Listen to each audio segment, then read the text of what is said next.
Hello, I have a fun effect. See?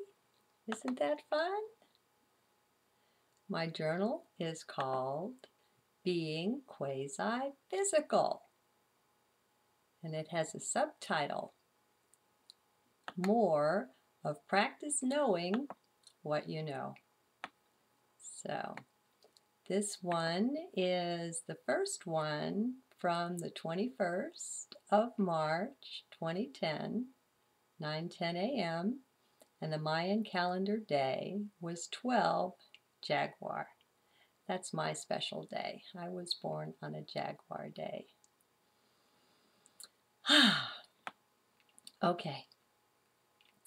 I am the bridge, the focal point between heaven and earth.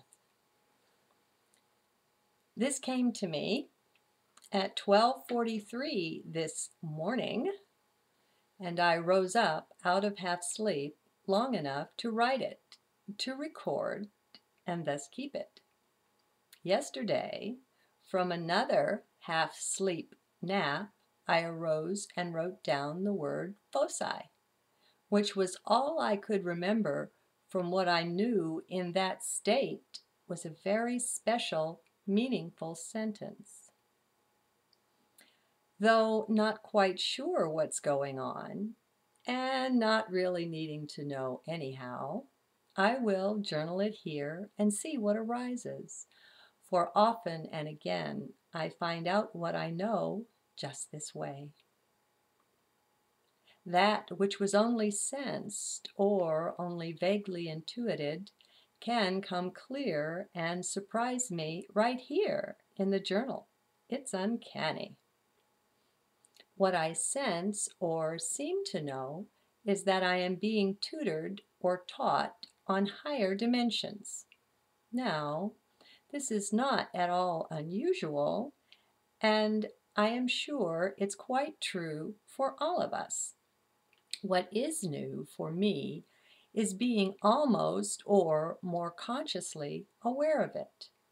For one who doesn't even retain conscious memory of dreams, this is new. Who is teaching, or what is the method of it, I don't see or know. I'm just aware of two things: that I'm being taught, that it's an activity of light, and then I bring back a sense or a snippet, what I retained. It's quite fun, too. There's the sense of the depth of it, the meaning of what I'm being given. Though what I bring back, what I write down is just words. What I receive over there is far more, has a depth to it, a fond meaning. An understanding is given. Now, if I let the mind have its say here, it chimes in and states that I can't be very high in dimensions. Oh, that's rich there, dear mind. And since when and just what do you know of dimensions, eh? Ho, ho. But do please continue. A somewhat chastened mind continues and shares with me this: as long as what I am experiencing and what I bring back is in words, then I must be not very high up. Well, wait here and maybe mind has something at that. Maybe mine has learned its lessons and realized that all language, spoken language, is in symbols, words and letters, and thus must be the product of mind, of thought. And that is so, at least as far as I know, which is not so far. Don't rely. That bears pondering. So, let me ponder. To ponder, I center down even deeper into heart and just listen. That's my way. I put the idea or concept down, set my intent to ponder it, and just drop down and be quiet and just watch. I don't watch and wait, for to wait is to bring time in. There's no time in the kingdom of heart. So not to wait, just to be. How does one just be? Well, trustingly. It is really quite simple, but I suppose much goes into it, for you bring all you are to it. I am my awareness that all is love, and I am that. That's part of it, that and the trust. Yet, maybe even more likely, I bring nothing at all to it. Rather, I find all that here in the kingdom of heart. I don't know. The nice thing, though, is it doesn't matter one bit. None of that counts here. One just is. One just bees.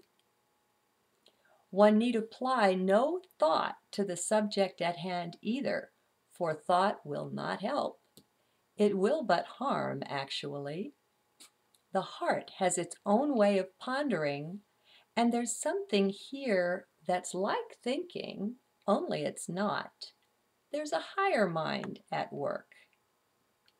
So, as I'm fond of saying, mind is one thing that must be checked at the door to enter here in this kingdom of the heart.